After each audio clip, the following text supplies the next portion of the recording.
This video in the Information Marketing Basics series is about reserving a domain name. First thing I want you to do is go to ultracheapdomains.com.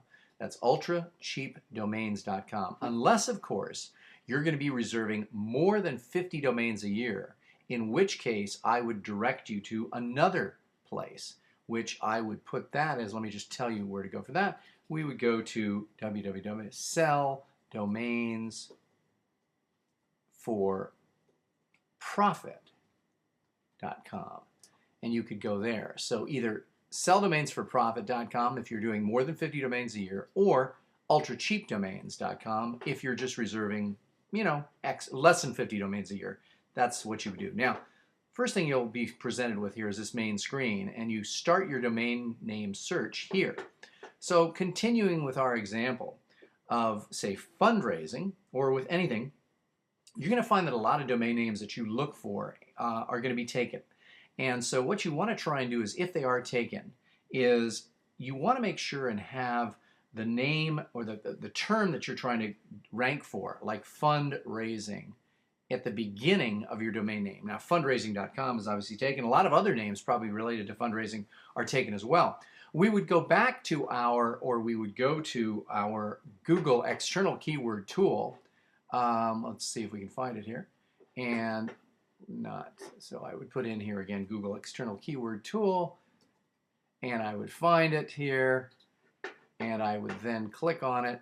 And again, this is while I'm searching for a domain name. It'll load, and let's go back and again take a look at fundraising. And we're looking for the right domain name to launch our fundraising business here.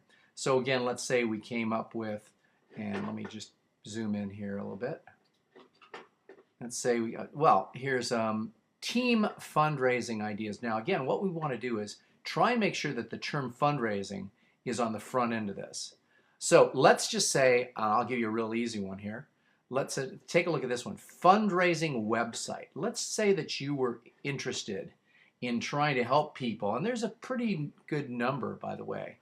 Fundraising website here, there's 9,900 global searches. So maybe we were a web person who wanted to help people put together their fundraising website. So fundraising website expert.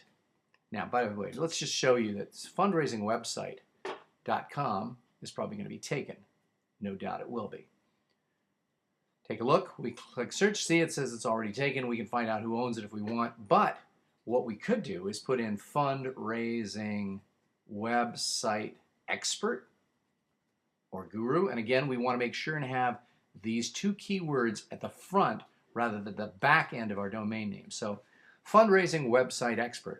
It's available. So if we wanted to, if we were looking to get involved with setting up and helping people in the fundraising business set up their websites, that's the kind of domain name that we would use. We take the terms, and they were, in this case, their fundraising website. We would add expert to it. We want to make sure that those first words are the start of our domain name, and then maybe add something to the end to make it so that that's available. Now, I suggest you reserve the .coms, and depending on what you're doing, you may want to reserve the .org as well if you're trying to make something appear to be more, more nonprofit oriented or something a little bit more helpful to the general public.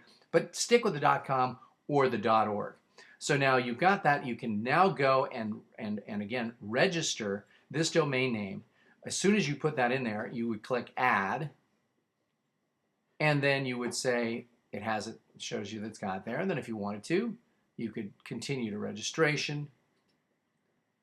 Click right there, and you'd have to set up a customer name or number, do all this yourself. Mine auto-populates there. You'd have a lot of other different options that you can look at and decide whether or not you want to do it. But in terms of registering a domain name and how to select one, that's how you do it, and you would do it at Ultra Cheap Domains.